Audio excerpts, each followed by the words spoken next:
Aurora Shoreline.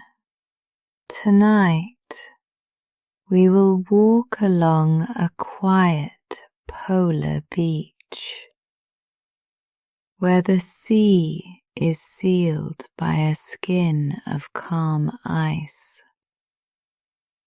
and the northern lights ripple above it like slow waves in the sky.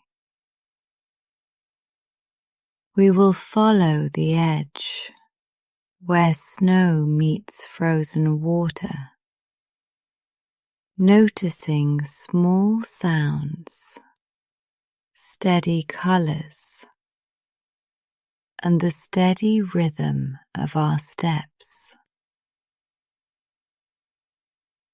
The beach begins as a pale sweep between low headlands. Underfoot, the snow is packed by wind and crisscrossed with faint tracks, a mix of fox, hare, and the thin grooves of a sled runner.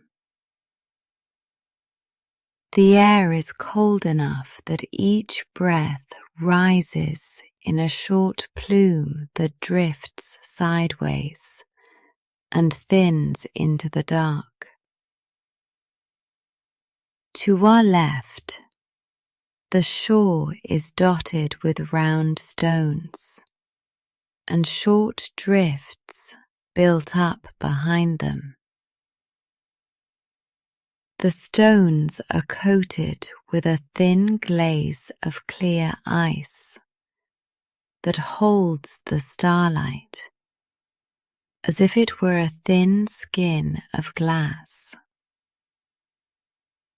Beyond the stones, the ice sheet stretches outward, smooth close to shore, and wrinkled farther away, where pressure has folded it into low ridges.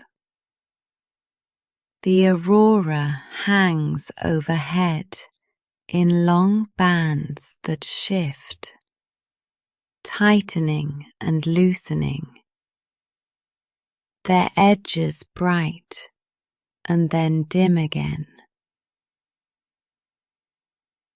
The colors move from pale green to hints of violet, and the shapes dip toward the horizon and pull back up, leaving a soft glow over the snow. You can hear the beach in a quiet way, the faint creak from the ice, the far click of little crystals sliding on the surface,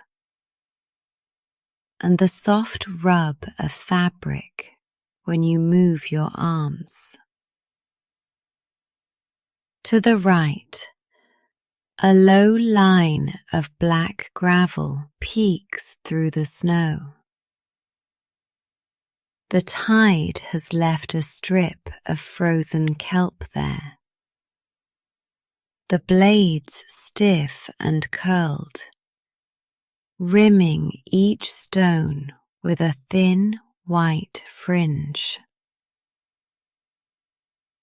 The kelp smells faintly like salt and clean mud, a smell that rises only when the air is still. A cluster of driftwood lies just past the gravel, worn smooth by years of moving water. The pieces are bleached grey and white, the ends softened by winter after winter of frost and thaw. A small bundle of feathers is caught against one log where the wind piled snow.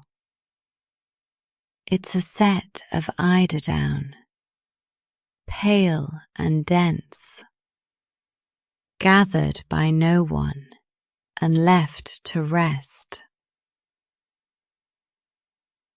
Near it, a delicate ice flower has formed around the mouth of a small hole, where sea water once bubbled up.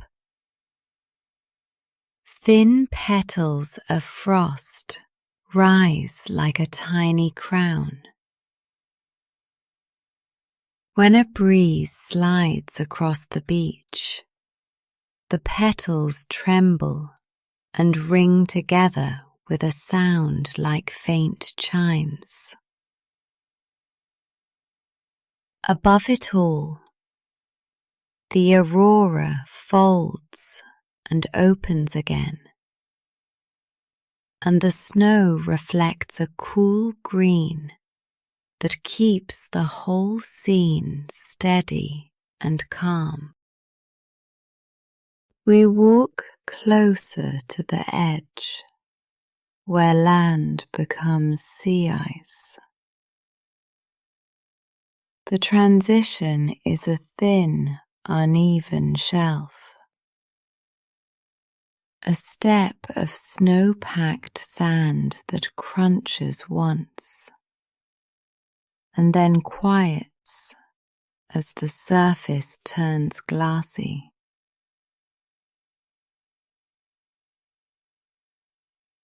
The first meters of ice are clear enough that stones on the seafloor show through as soft shapes. A pale brown patch here, a darker oval there. Air bubbles are trapped below our feet in long, smooth tubes. And when you shift your weight, the ice makes a small, distant sound, as if tapping a long drum.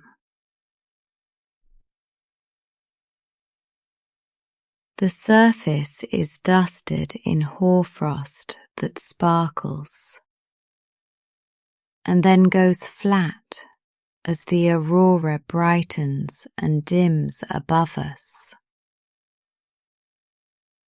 Small snow dunes record the last wind direction. Their crests point northeast, and the slopes are smooth to the touch. A narrow crack runs away from the shore at a shallow angle, its edges raised a few millimeters and packed with fresh crystals. If you stop and listen, you might hear a far-off groan travel through the ice field, like a low note on a long string. The sound carries and fades, leaving the air still again.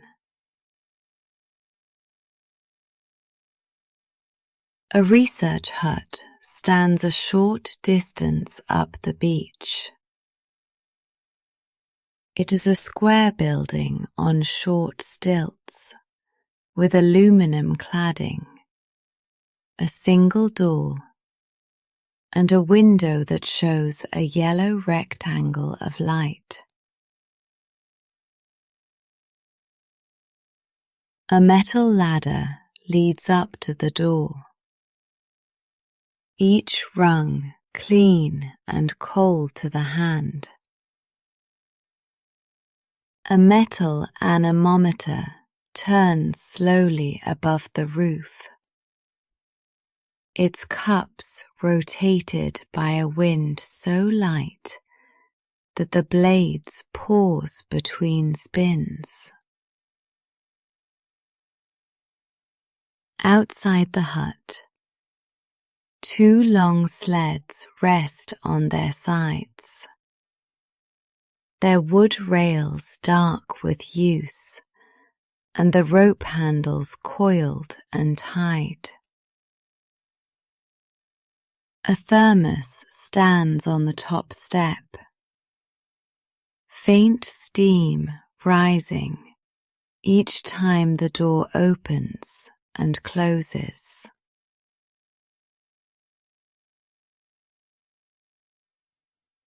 A pair of boot prints leads from the hut to the shore and back again, visible as shallow impressions with sharp edges. From inside comes the faint scrape of a chair and the low hum of a generator that runs with a smooth, even tone.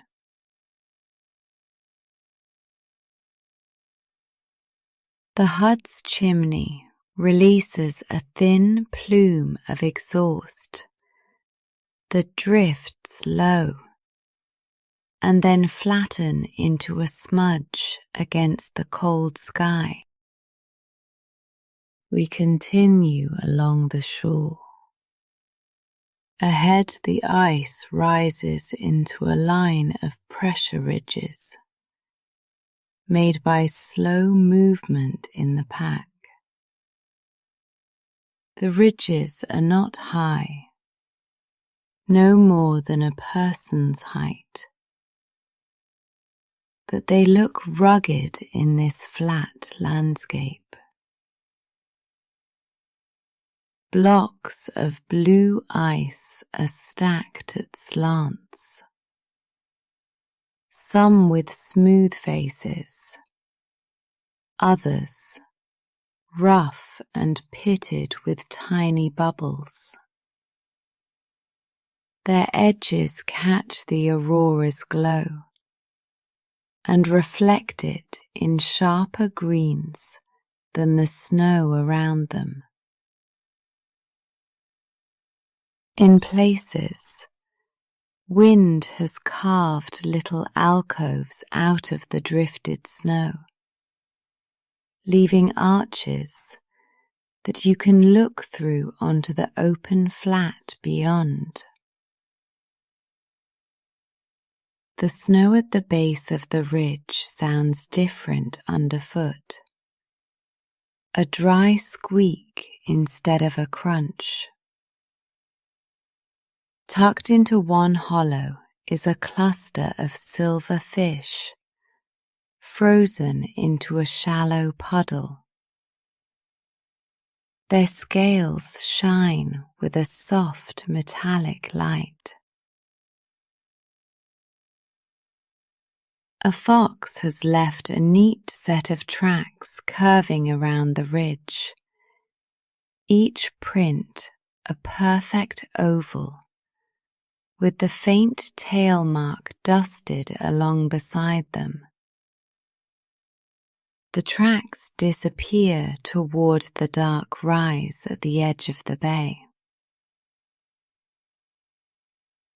Near the ridges, a lead has opened in the ice. Not wide, just a band of black water that runs like a line of ink. Steam rises from it in a low sheet and then slides along the surface before lifting into the air and fading.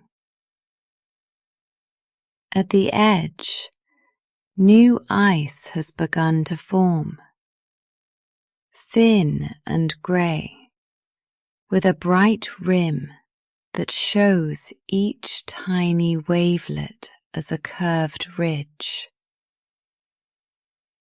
The lead is quiet, but now and then a soft plop sounds when a small piece of ice tips over and settles. A ringed seal's head appears in the open water, round and wet, the whiskers tipped with frost. It looks in our direction for a long moment, then rolls to show one dark eye and disappears without a splash. A few breaths later, it comes up again farther down the lead and hangs there, listening before sinking away.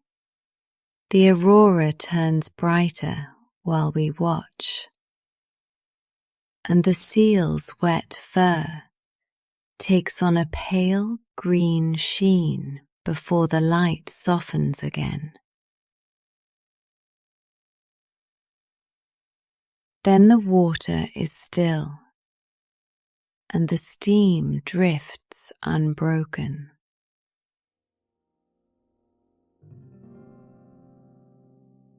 Back on the snow, the beach widens into a flat plain where thin grasses lie pressed under the winter's weight.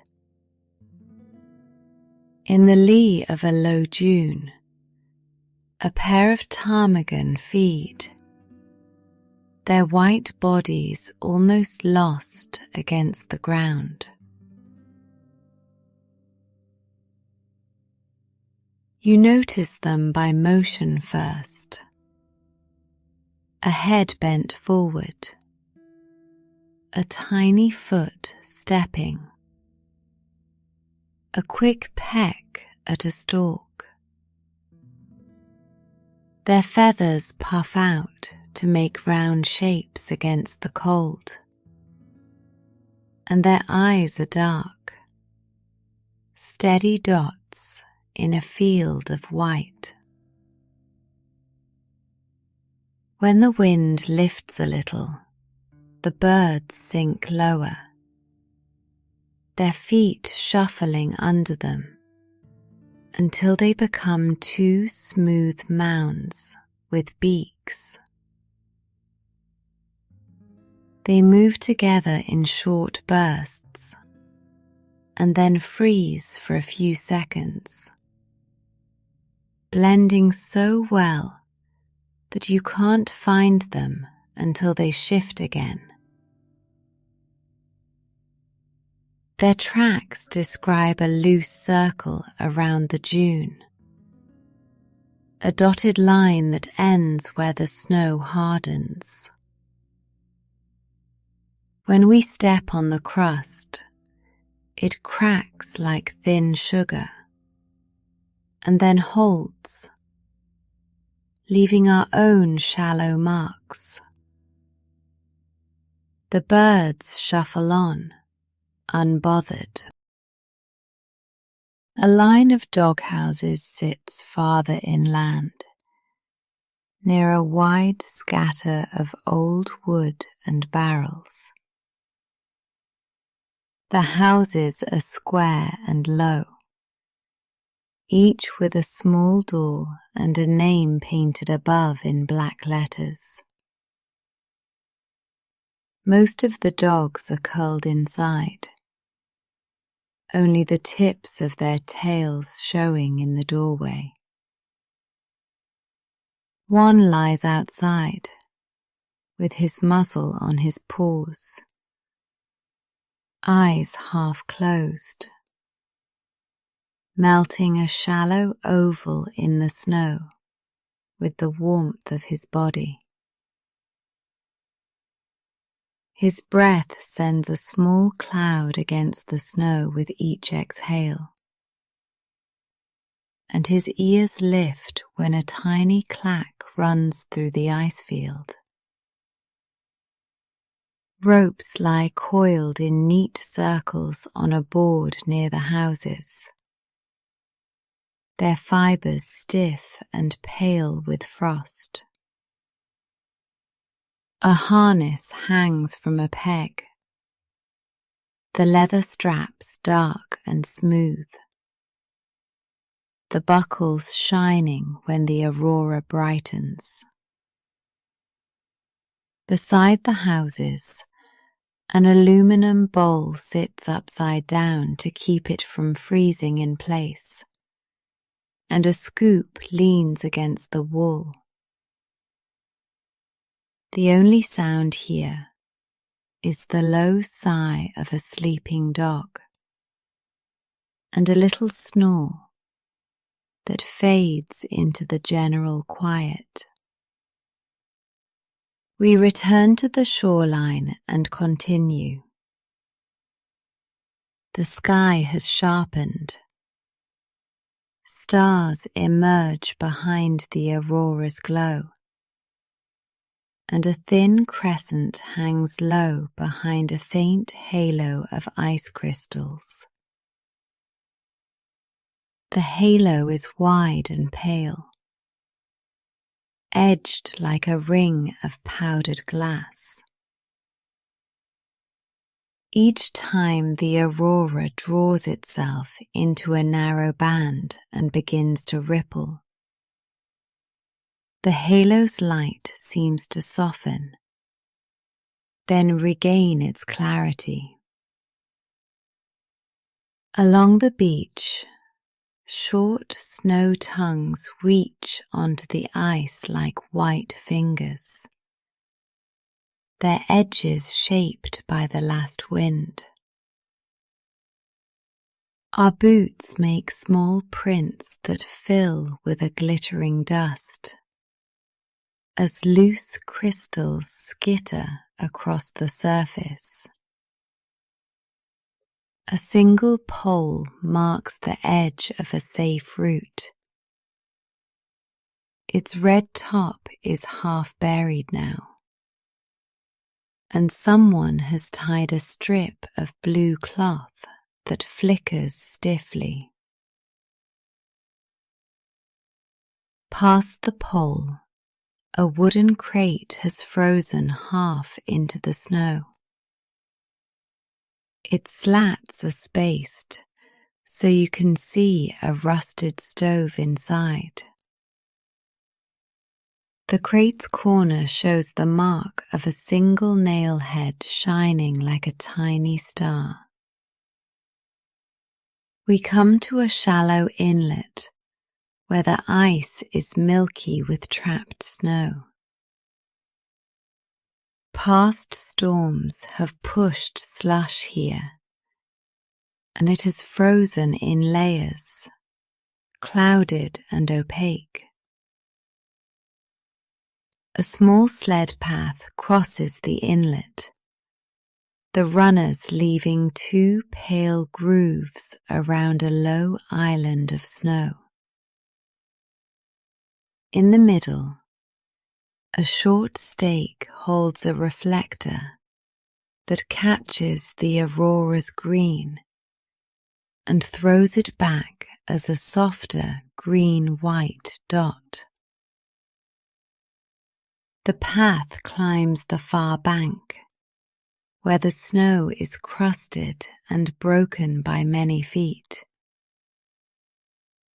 Beyond, a low storage shed sits with its door wired shut, a strip of orange rope holding a simple twist. A stack of nets is piled on a pallet beside it, the mesh stiff as wire, where brine has dried and frozen. In the mesh, small discs of ice have formed, round and flat, like coins, and they rattle gently against each other when the breeze moves. The sound is soft and steady, like a distant beaded curtain opening and closing. Here the shoreline curves, and a new view opens across the bay. The far headland is a simple dark shape against the sky, and the aurora draws a long, slow river of light above it. The band widens until it covers half the sky, and then divides into strands that run parallel, each one bright at the edges and softer in the middle. The light moves without hurry, like fabric being pulled by a careful hand. Its reflection lies on the ice, wider and dimmer, a second sky beneath our feet. Where the ice is smoother, the reflection is clean. Where ripples or snow roughen the surface, the reflection becomes a soft stripe that breaks into small, bright beads and then reforms. At one point, the Aurora steps down toward the horizon and drapes it with a low curtain that ripples in even, repeating waves. When the curtain lifts again, a darker band remains for a while, like the shadow of the wave imprinted on the air. We pause by a group of low boulders where the snow has cut clean profiles around their shoulders. Frost has climbed their windward sides in a thin sheet that looks like white moss. Every grain on the frost is distinct, and when you pass your glove over it, the grains fall and ring softly on the rock's bare face. In the lee of one rock, a small cache sits, a folded tarp, a rough wooden paddle with a crack down its blade, and a coil of copper wire that gleams rich and warm in this cold blue place. A broken oarlock lies beside the wire, its pin still shiny, its socket filled with fine snow. The boulder's top holds a shallow bowl of drifted crystals that look like sugar. When a faint sheltering wind stops for a moment, the sugar dries to a glitter and then dulls as the breeze returns. Footprints pass the boulders and fade toward an ice ridge. The older prints have crisp shadows and filled edges. The newer ones hold their shape and shine. Past the boulders, the beach narrows, where the headland reaches down to the water. There rock appears here and there, black and green with lichens that make small flat discs, like coins pressed to the stone. In a thin crack, an icicle grows sideways where spray once blew. Its base is a clear oval with a bright seam running through it. On the ice just below, tiny frost needles stand upright, like a short, pale forest.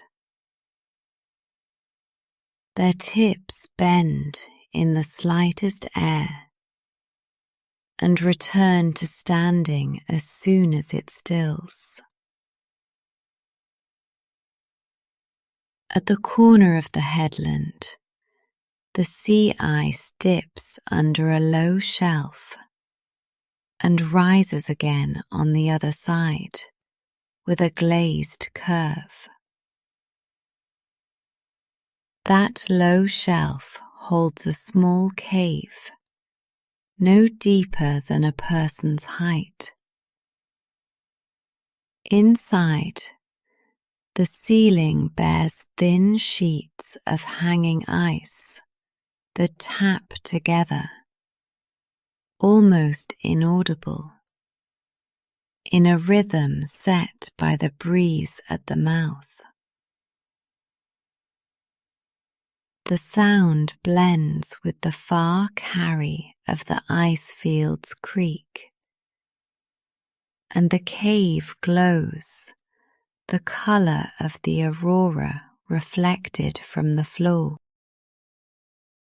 We step onto a stretch where the ice is nearly perfect, a long panel without ridges. The surface has a faint pattern, like wood grain, running in thin, parallel lines.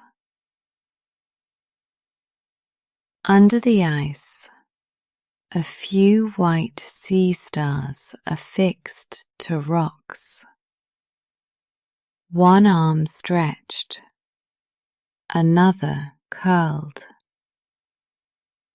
A small shrimp moves slowly near a trapped bubble, legs working in a steady treadmill rhythm. Further down, lines of air are frozen in a stack like pages. Each page ends in a neat, bright edge that holds a thin green lamplight from above. Walking across this panel sounds different. Each step gives a short, clear note.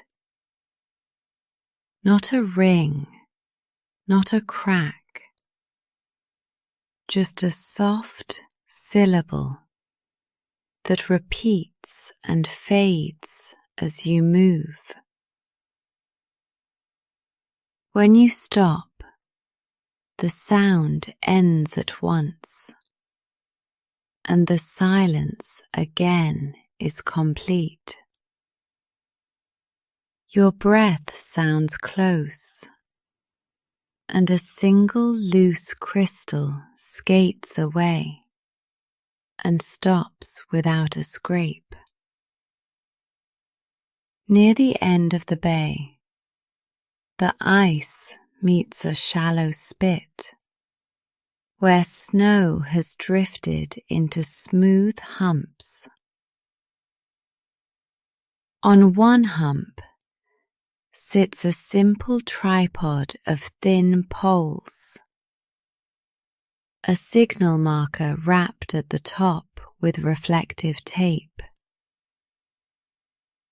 The tape flashes when the aurora brightens, turning the marker first into a thin green candle, then into a dull post as the light shifts.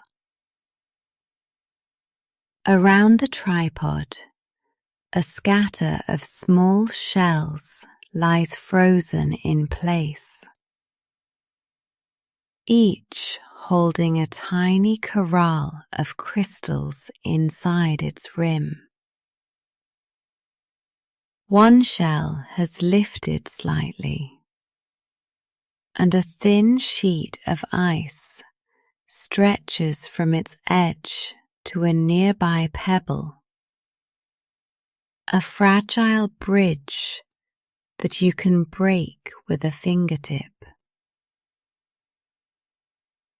A strip of canvas lies buried in snow, only one corner showing. The weave is coarse, and the fibers are stiff with ice. You can see a single blue thread running through a row. The spit ends in a straight edge, cut by an old eisel, and the rectangle beyond it is refrozen smooth. The cut line a darker seam. Someone took water here, and the mark remains. We turn back, and the Aurora shifts into its quietest phase of the night. The green dims to a steady band across the center of the sky, while faint curtains continue at the edges. Stars show clearly now, many of them, and their reflections make small, cold sparks on the ice where it is most clear. In the distance, a single headlamp moves along the shore, slow and measured, and then vanishes behind a rise. The hut's window glows again, and then goes dark, as if a curtain has been pulled. A soft wind arrives from the north and moves across the snow in small ripples that look like the surface of shallow water. Its touch lifts loose crystals and carries them a short way in tiny, level streams that shine and disappear. Our footsteps settle into a regular pace,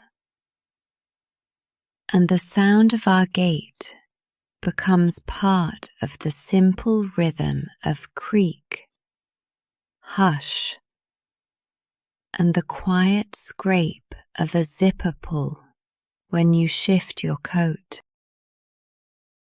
Past the ridges again, we notice a new set of prints overlapping the old. They are fox prints, fresh and small, and they weave in and out of our path with purpose. Now and then the prints stop beside a ridge, and the snow shows a small, neat oval where a nose pressed down to sniff. The trail leads to the edge of the lead, circles a patch of thin ice, and returns to the land in a straight line. A tuft of hair is caught on a low twig at the dune's base, pale and soft, almost clear in the aurora's light. The wind riffles the tuft and leaves it as it was. The fox itself is nowhere to be seen, but its route is as clear as a line drawn with a careful hand. Following it with your eye feels like tracing a thread through fabric, clean and sure. We approach the hut again. A thin frost has gathered on the thermos cup, turning it matte. A set of mittens lies on the step with a dusting of crystals across the back where they were set down. Through the window, we can see a map pinned to the wall. Its paper held by 4 bits of tape. A slow pendulum swings under a small clock, the motion even and sure. The anemometer on the roof now turns without pause. A steady rotation that sends a faint tick down the metal mast. A pale vapor hangs in the air around the hut, drifting from the vent. And the vapor takes on the green of the sky when the aurora brightens again for a moment. Then the green eases back to a calmer tone, and the hut sits as a simple square, its edges softened by frost.